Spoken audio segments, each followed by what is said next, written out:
Assalamualaikum warahmatullahi wabarakatuh. Innal hamdalillah nahmaduhu wa nasta'inu wa nastaghfiru wa na'udzu billahi min shururi anfusina wa min sayyiati a'malina. May yahdihillahu fala mudhillalah wa may yudlilhu fala hadiyalah. Allahumma rabbis shrahli sadri wa yassirli amri wa yassirli amri wahlul 'uqdatam min lisani yafqahu qawli. Wahlul 'uqdatam min lisani yafqahu qawli. Rabbi zidni ilma warzuqni fahma. Alhamdulillahirabbil alamin ya. Para intelektual dan para doktor, para profesor dan teman-teman intelektual yang lain yang dimuliakan oleh Allah ya. Kita akan diskusi ya tentang ini ya, kualitas pengajaran dalam pendidikan Islam yang insya Allah ini ya tidak asing lagi ya. Kualitas pengajaran pendidikan Islam melahirkan pemikir inovatif dan mulia menuju khairu ummah ya.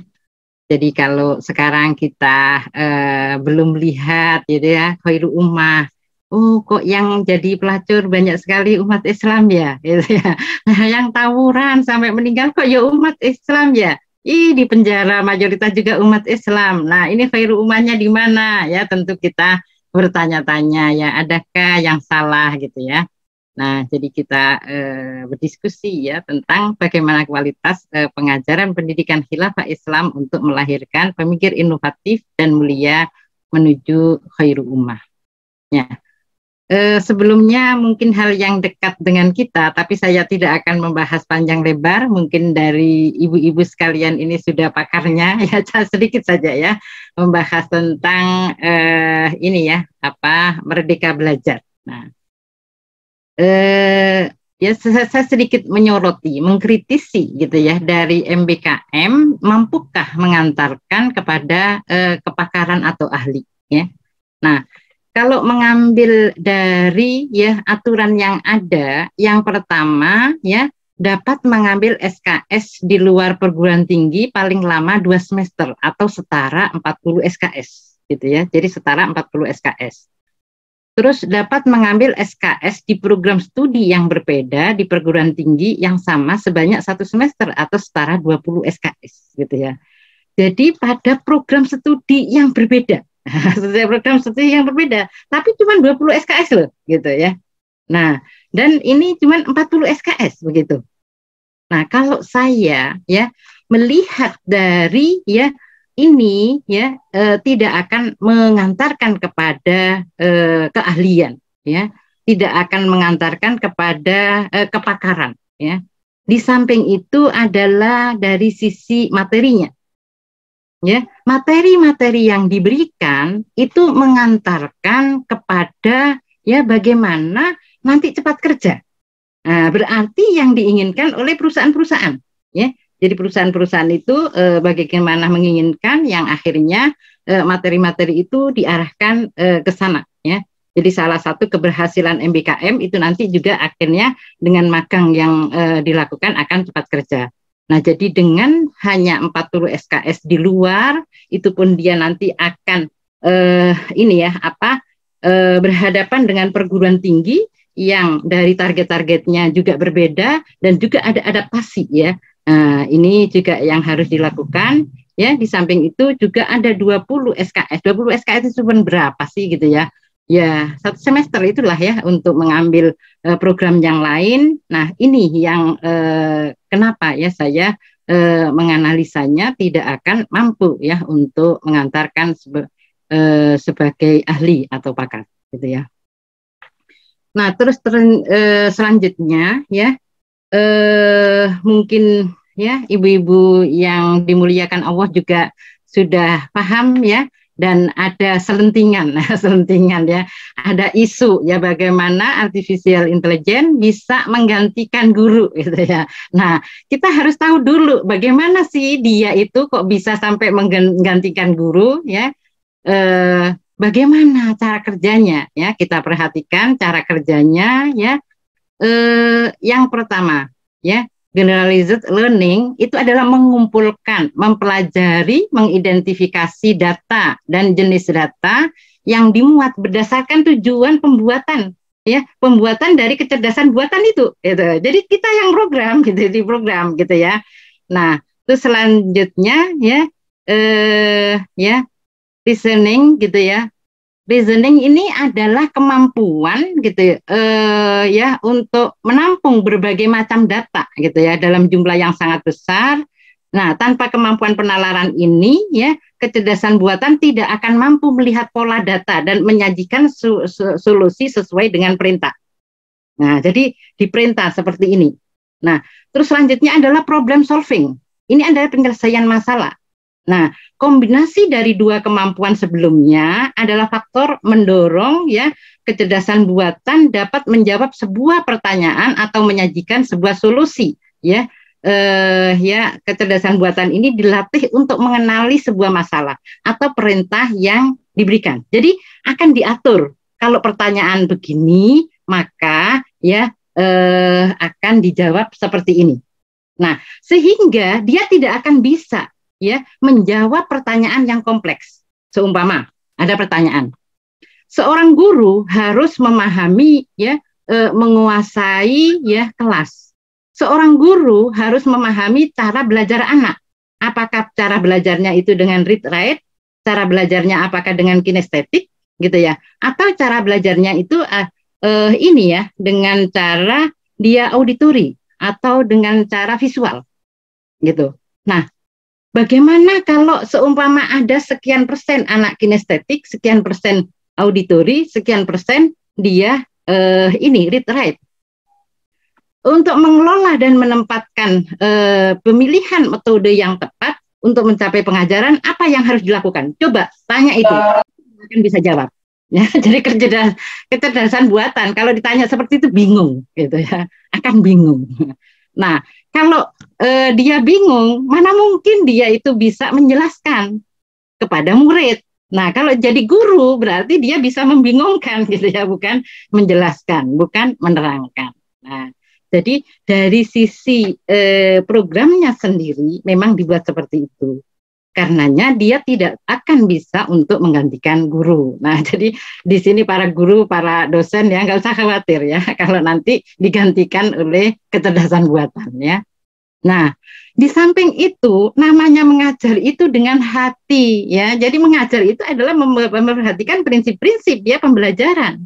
Nah, prinsip pembelajaran yang pertama itu harus ada aktivitas. Ya, jadi harus ada aktivitas. Seumpama memakai metode riset, gitu ya. Nah, bagaimana sih observasi itu? Aktivitasnya observasi. Aktivitasnya adalah menggunakan uji, seumpama kualitatif. Oh, aktivitasnya menggunakan uji triangulasi, gitu. Nah, itu ada aktivitas. Atau dengan metode ceramah. Aktivitasnya apa? Ya, dia menyampaikan ya pendapat dengan argumentasi ilmiah. Nah, dia mempertahankan pendapatnya dengan argumentasi ilmiah. Nah, dan seterusnya. Jadi ada aktivitas. Yang kedua adalah ada motivasi gitu ya. Dan motivasi ini penting ya karena hal yang dicapai itu bukan sekedar bagaimana ya seseorang itu dimotivasi. Ya, hal yang dicapai itu adalah potensi yang dimiliki oleh seseorang ya kali motivasi. Ya, jadi bukan ditambah motivasi. Jadi kalau orang punya potensi 5 atau punya potensi berapa? 8. Nah, dia punya motivasi itu 10, maka bukan 8 ditambah 10 gitu ya. Ya, bukan akhirnya 18. Kan seringkali bilang ya orang itu, oh dia itu pintar ya, plus motivasinya bagus. Bukan plus motivasinya bagus, tapi kali motivasinya bagus. Nah, jadi akhirnya dia punya motivasi 80. Ya, jadi motivasi itu penting. Nah, ini guru lah yang mampu untuk memberikan motivasi. Bagaimana pengajaran-pengajarannya itu memberikan motivasi. Anak itu bagaimana menggenggam dunia. Anak itu bagaimana menggenggam masa depan. Nah, ini. Selanjutnya, ya, individualitas. Maksudnya adalah per individu ini dibedakan. Pada saat anak kinestetik, gitu ya, disamakan dengan anak yang read write, gitu ya, maka anak kinestetik ini nggak akan bisa. Bahkan kalau guru itu tidak paham dalam mengelola kelas, maka anak kinestetik itu dikatakan bandel. Apa kerjanya jalan-jalan di atas bangku, malah lewat itu keluar kelas bukanlah lewat ini, lewat pintu, malah lewat jendela lagi gitu ya. Jadi anak kinestetik itu kalau orang yang nggak ngerti ya itu anak bandel gitu ya, gerak melulu. Padahal kalau guru itu paham, maka bagaimana dia itu gitu ya, apa ya, di ini ya, diatur sama gurunya ya, bagaimana dia banyak melakukan gerakan-gerakan yang memang mencapai target belajar. Jadi semuanya dapat gitu. Nah ini individualitas. Selanjutnya alat peraga. Nah, jadi dalam pengajaran itu ada alat peraga. Kayak kita gini ada alat peraganya, ada PPT ya, ada yang disampaikan. Ya, nanti ya minimal alat peraga itu ya papan tulis sama apa spidol gitu ya. Nah, itu udah jadul ya, mungkin sudah nggak disukai ya. Mesti membutuhkan alat peraga yang banyak ya. Jadi alat peraga ini memang dengan alat peraga akhirnya seluruh indera itu terpakai gitu ya. Terus selanjutnya adalah keteladanan. Nah, gimana ya nanti kalau kecerdasan buatan itu nggak bisa ngasih tauladan gitu ya. Karena guru itu digugu dan ditiru, dosen itu digugu dan ditiru begitu. Nah, jadi harus ada ketauladanan. Nah, selanjutnya adalah pembiasaan. Jadi bagaimana melakukan sesuatu yang ya bagaimana budaya akademik, bagaimana budaya-budaya sesuai dengan Islam, bersasya Islam ini terbiasa dilakukan gitu ya. Nah, terus selanjutnya adalah korelasi ya, korelasi dengan pelajaran yang lain dan korelasi terhadap suatu realita ya untuk mengerjakan. Terus selanjutnya harus mampu terakhir menumbuhkan minat dan bakat gitu ya. Minat dan perhatian, maaf ya. Sehingga enggak terus kalau ada yang ngantuk melulu disuruh berdiri, disuruh wudhu gitu aja enggak ya, tapi bagaimana memang guru itu ya ngajarnya enak, dosen itu ngajarnya enak gitu ya. Sehingga menumbuhkan minat dan perhatian. Nah, ini tidak dimiliki oleh kecerdasan buatan. Kenapa? Kecerdasan buatan tidak bisa menggantikan guru dan dosen. Baik. Selanjutnya kita tadi ya sedikit membahas tentang MBKM dan sedikit membahas tentang kecerdasan buatan, bahwa itu ya ini ya apa dari ide liberalisme dan ide kapitalisme. Jadi kapitalisme kenapa? Kok kapitalisme? Iya, bagaimana ya tadi ya, lulusan-lulusan itu banyak ya menguntungkan hanya menguntungkan perusahaan yang belum tentu menguntungkan negara gitu ya. Nah, dan di sini ya juga bagaimana ya akhirnya guru ya tenaga kerja itu diganti dengan robot ya, diganti dengan kecerdasan buatan. Ini kan bagaimana semuanya jadi uang begitu ya. Kalau kan robot kan bayari nggak banyak gitu ya, honornya nggak kayak honor guru gitu, beda gitu lah ya. Nanti apalagi kalau nanti guru-guru ini dosen-dosen ya itu digantikan kecerdasan buatan, ini kan karena kapitalis gitu. Nah, sekarang aja banyak pekerjaan yang digantikan ya, yang seperti akuntansi ya itu sudah digantikan. Terus juga apa ya yang dulu tol itu ya kalau keluar masuk ditunggu sama orang, sekarang udah nggak pakai ditunggu gitu ya. Nah, dan lain sebagainya. Nah, tentu nanti kalau negara ya dia menginikan riayah ya, bagaimana melakukan kewajibannya meriayah rakyatnya, di sini adalah tetap memilih bagaimana yang canggih tapi tidak ya mengabaikan ya rakyatnya ya, tadi tidak mengabaikan rakyatnya ya. Ya. Nah, selanjutnya yang harus kita lakukan adalah ini ya, yang harus kita lakukan, kita berarti mengganti ya. Mengganti, nggak usah ngikuti kapitalisme, karena kapitalisme hanya mementingkan harta benda, hanya mementingkan materi ya, nggak usah mengikuti liberalisme, karena liberalisme hanya membebaskan hawa nafsu manusia ya. Nah, hanya mengikuti bagaimana keuntungan dunia. Kita beralih untuk mengikuti ya keuntungan dunia dan akhirat.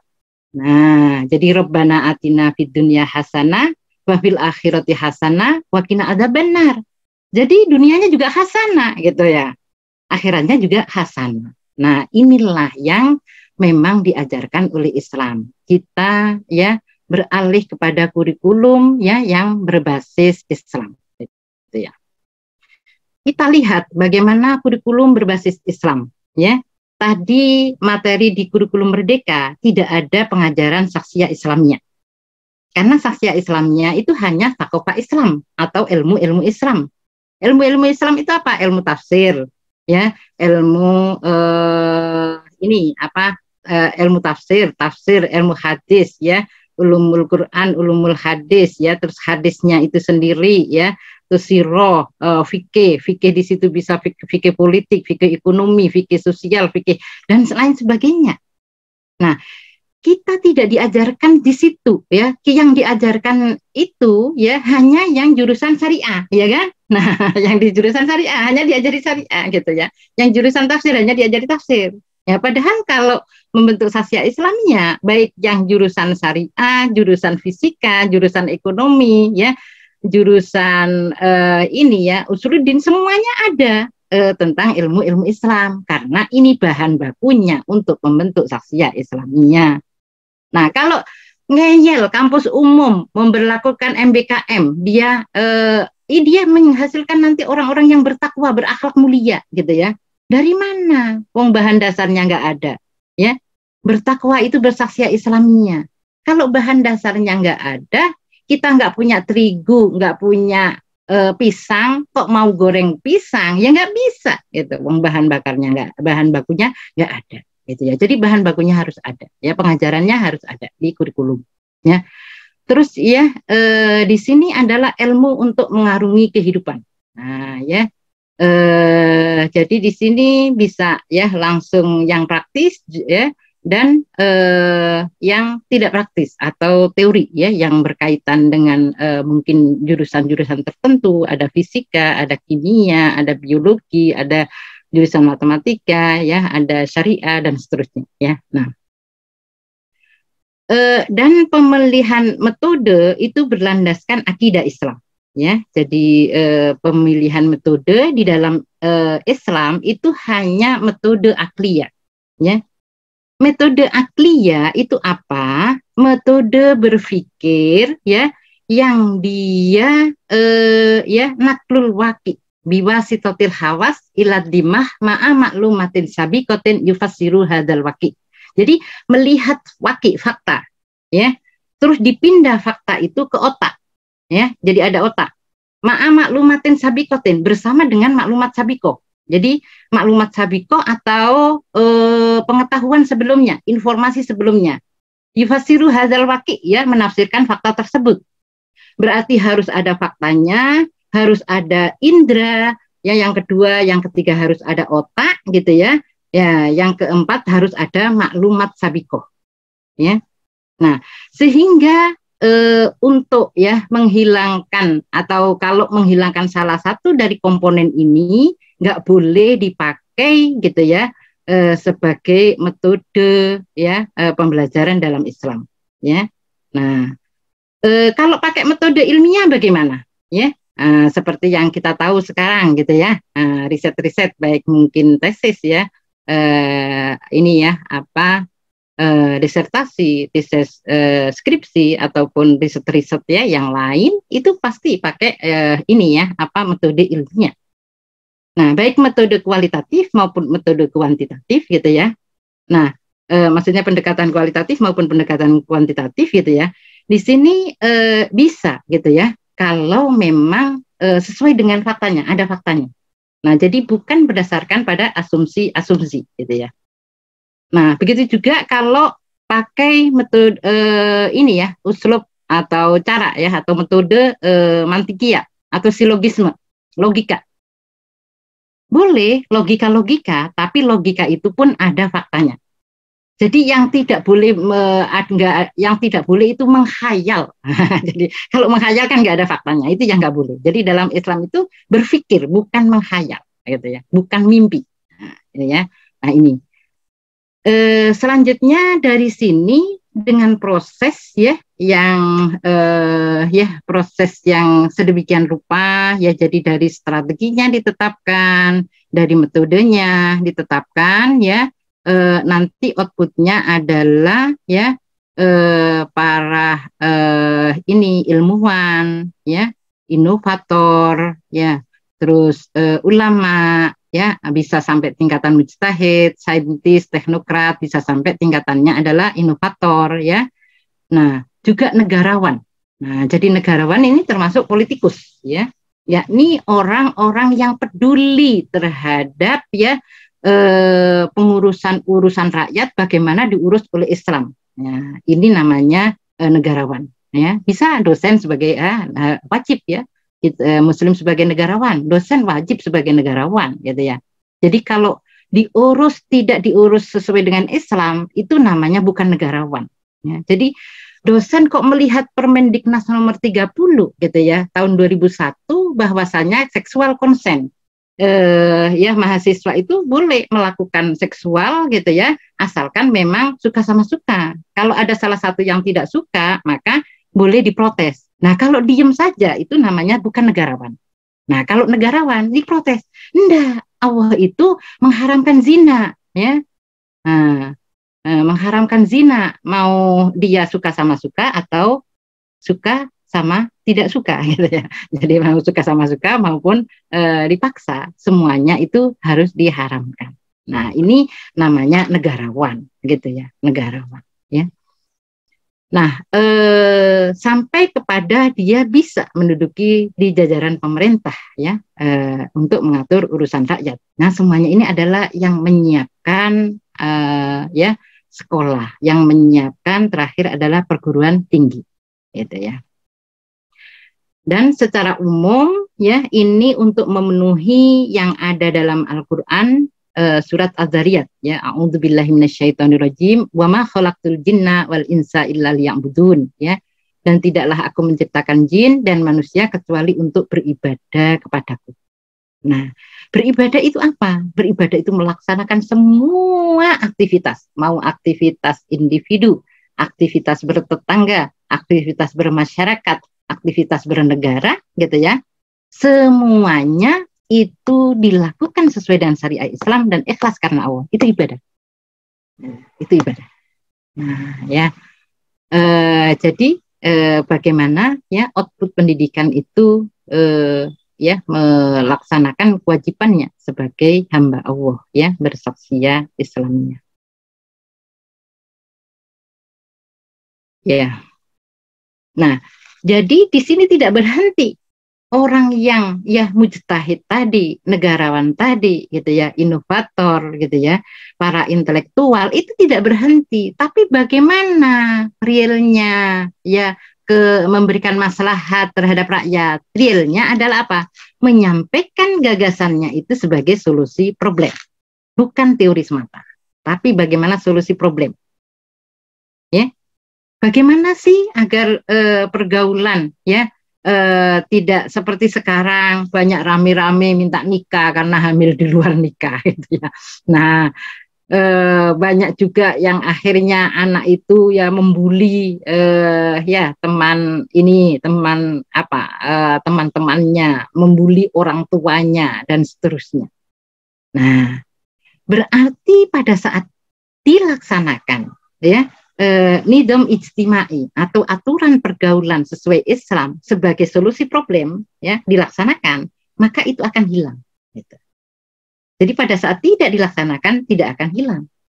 Nah, kalau hilang ini semuanya nanti akan menjadi khairu ummah. Oh, dia hamil dalam pernikahan, khairu ummah gitu ya, umat yang baik. Oh, dia nikah duluan ya. Nah, pasti orang menganggap itu bukan khairu ummah, itu bukan umat yang baik gitu ya. Oh, dia itu membuang bayinya ke kloset. Nah, itu bukan khairu ummah itu ya. Itu umat yang buruk itu adalah umat Islam yang error gitu ya.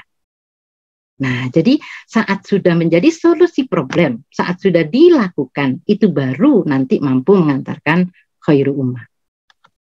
Nah, bagaimana sih? Kenapa kok tadi kekeh gitu? Kok hanya khilafah yang bisa melakukan gitu ya? Kenapa kok hanya khilafah? Kenapa kok hanya pengajaran ya dalam khilafah yang bisa melakukan? Karena khilafah Islaminya itu adalah ya didesain dari sistem pendidikannya menuju khairu umat. menjadi bangkit, mandiri, ya, kuat dan berdaulat. Nah, jadi mandiri, nggak ngikuti, ya. Jadi kayak kita, seumpama kita nggak mau jualan jualan pendidikan, loh. Di WTO sudah dituliskan itu, sudah ditetapkan. Nah, di WTO sudah ditetapkan kalau pendidikan termasuk bagian dari yang dijual belikan, gitu ya. Terus di UNICEF juga sudah ditetapkan, ya, target-target pendidikan. Nah, kita nggak mungkin, wong kita sebagai anggota PBB ya pasti ikut, gitu ya, pasti ikut UNICEF, pasti ikut WTO begitu. Nah, kalau khilafah tidak, mandiri, gitu ya.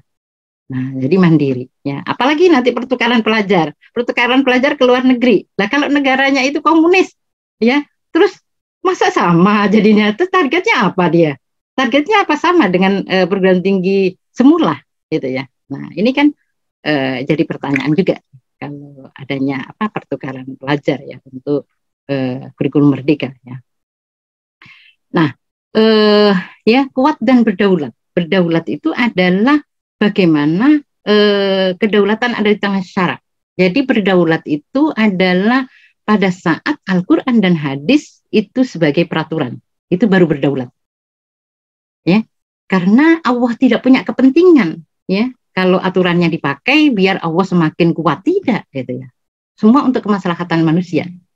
Tapi kalau aturan manusia dipakai pasti untuk menguntungkan manusia, gitu ya. Kapitalisme dipakai, gitu. Untuk menguntungkan siapa? Korporasi, gitu. Nah, untuk menguntungkan pengusaha, gitu.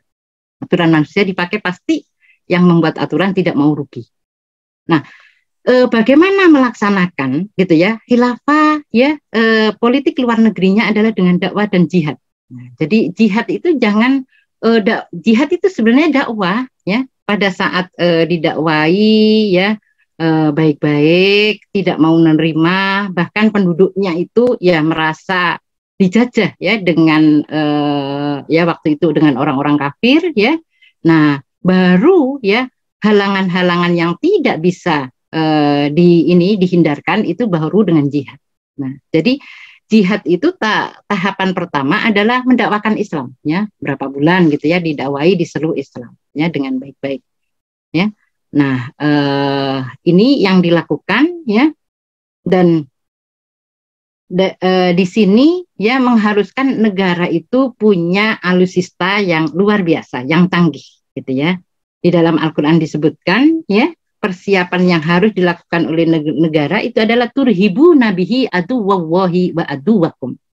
Jadi senjata-senjata yang mampu menggentarkan musuh-musuhmu dan menggentarkan musuh-musuh Allah. Jadi seumpama kalau negara kita, ya, luas dengan dengan pulau sekitar berapa? 13.000 pulau, ya, yang kecil-kecil, termasuk kecil-kecil itu, ya. Nah, ini seharusnya, ya, membutuhkan membutuhkan berapa tentara, ya, membutuhkan berapa angkatan laut, membutuhkan berapa pesawat, ya, bukan pesawat, ya, kapal, ya, yang dipakai perang di laut, patrolinya itu seharusnya sehari sekali atau berapa bulan sekali seperti sekarang, kan, gitu ya, dan seterusnya ada, gitu ya. Nah, dan senjata yang paling canggih, ya. Nah, senjata yang paling canggih ini membutuhkan teknokrat, gitu, membutuhkan S2, S3, ya, yang dari semacam ITB, ITS, gitu ya. Nah, ini enggak impor, ya, tapi bagaimana produksi sendiri. Karena kalau impor bagaimana? Kalau impor pasti enggak dapat yang lebih baik, apalagi impor dari negara-negara yang kafir, pasti enggak ngasih yang terbaik. Kalau ngasih terbaik nanti kalah, gitu ya. Nah, ya, nanti kalah, ya. Ya, dari Bu sini. Rahma, mohon maaf, Ya. 5 menit lagi, Bu. Oh ya, nah jadi juga politik ekonomi, ya, bagaimana politik ekonomi memenuhi seluruh kebutuhan, ya, sandang, pangan, papan terjamin, ya, dan kesehatan, pendidikan, keamanan gratis. Ini tentu saja perlu adanya perencanaan pendidikan, ya, skala makro juga skala meso, gitu ya, yang benar, gitu ya. Nah, butuh juga pakar kesehatan, jadi ada proyeksi, gitu ya, bagaimana kesehatan, ya, pendidikan, ekonomi, keamanan. Berikut juga sumber daya ini, ya, finansialnya, ya, itu direncanakan dengan baik karena gratis, gitu. Nah, baik, ya itu yang dilakukan oleh ya negara khilafah dengan strategi untuk membentuk saksiyah Islamnya atau membentuk kepribadian Islam. Kepribadian Islam itu apa? Kepribadian Islam itu adalah tingkah lakunya sesuai dengan Al-Quran dan hadis dimanapun, kapanpun, dan dalam keadaan bagaimanapun. Ya. Nah, selanjutnya ini cepet-cepetan saja ya. Jadi beberapa kompetensi yang harus dimiliki oleh guru dan dosen ya pada masa khilafah Islamnya ya. Ini berdasar pada surat An-Nisa ayat 58. A'udzubillahi minasyaitonirrajim. Innallaha ya'murukum an tu'addul amanati ila ahliha. Ya, jadi sesungguhnya Allah memerintahkan amanah itu diberikan kepada ahlinya. Nah, jadi kalau pelajaran fisika jangan diberikan kepada guru olahraga gitu ya. Nah, jadi yang ahlinya.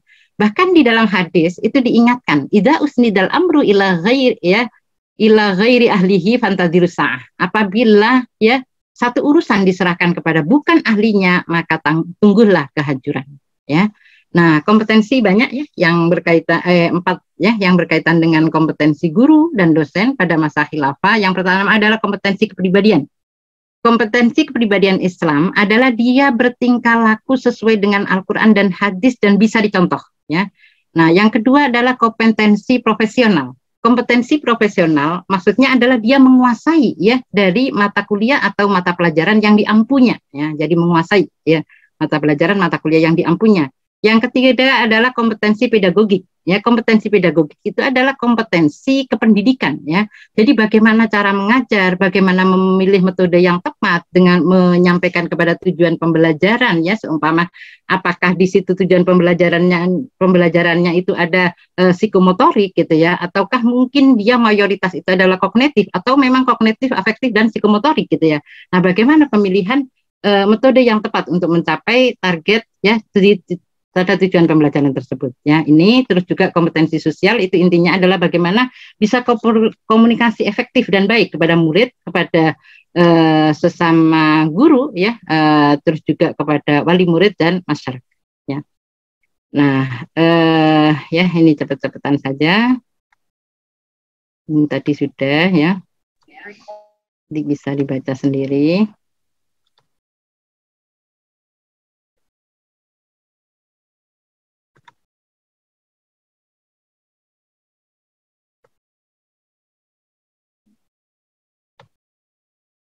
Nah, ini sifat-sifat guru nanti bisa dibaca sendiri. Nah, ini yang penting bahwasanya ilmu di dalam Islam secara ontologi ya, sumber dari ilmu itu adalah atau hakikat dari ilmu itu adalah dari Al-Qur'an dan hadis.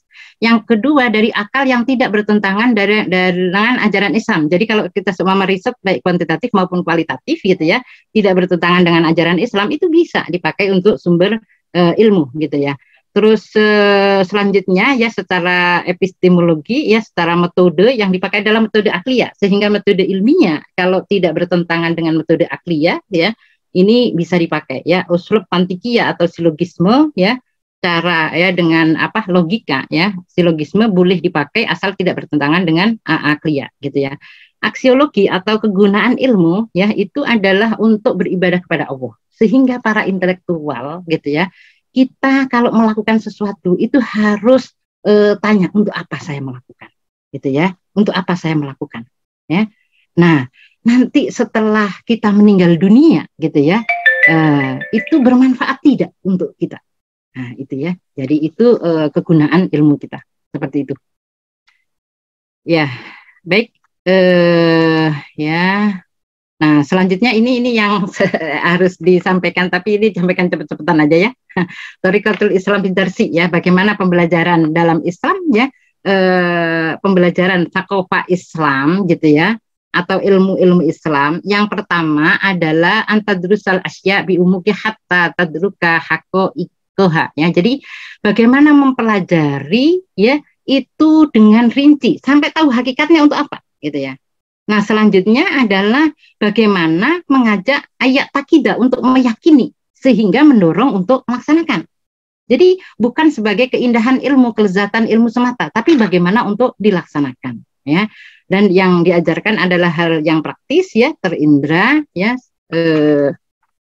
sehingga betul-betul bisa digambarkan ya sampai ya berpengaruh terhadap tingkah lakunya. Sehingga targetnya apa? Perubahan tingkah laku. Perubahan tingkah laku dari tidak sesuai dengan Islam menjadi sesuai dengan Islam, gitu ya. Nah, terus ini output pendidikan pada masa khilafah, saya kirimkan Word ya yang berapa 7 halaman, nanti bisa bisa dibaca, sangat banyak sekali ya, yang luar biasa. Seperti yang kita perhatikan ya, ini salah satunya adalah Al-Khawarizmi ya. Jadi Al-Khawarizmi ini mengembangkan aritmatika ya menjadi landasan aritmatika. Nah, ini kurang D-nya ya, landasan bukan lansan ya.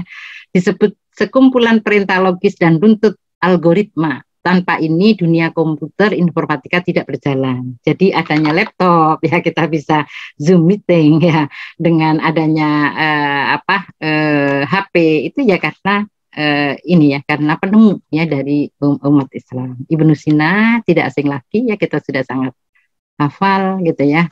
Nah, terus juga ya bagaimana ya seperti Imam Bukhari ya, Imam Muslim dan seterusnya. Dan yang luar biasa perlu dicatat itu adalah ilmuwan-ilmuwan tersebut, baik dia itu yang berkaitan dengan ini ya sains, teknologi, ilmu pengetahuan, atau berkaitan dengan ilmu pengetahuan Islam ya, ilmu-ilmu Islam, thaqafah Islam. Keduanya itu adalah bersungguh-sungguh untuk mendapatkan sesuatu ya, baik yang tadi inovator maupun mujtahid atau ulama gitu ya. Nah, kalau tidak mendapatkan sesuatu ya, kalau sekarang ya, kalau tidak mendapatkan sesuatu ya maksudnya atau belum selesai, maka kadang sholatnya yang ditinggalkan gitu ya. Nah, ini yang ngerjain tugas di ini akhirnya sholatnya telat-telat karena di lab belum selesai, karena ngerjain tugas di depan laptop belum selesai. Tapi kalau zaman dulu tidak. Jadi tahu ilmu tadi dari mana? Dari Allah. Kok enggak selesai ditutup. Terus apa? Wudhu, sholat, minta kepada Allah. Nah, itu bedanya. Ya, itu ya ilmuwan zaman dulu gitu. Ya. Ya itu saya kira cukup ya. Alhamdulillahirabbil alamin. Wassalamualaikum warahmatullahi wabarakatuh.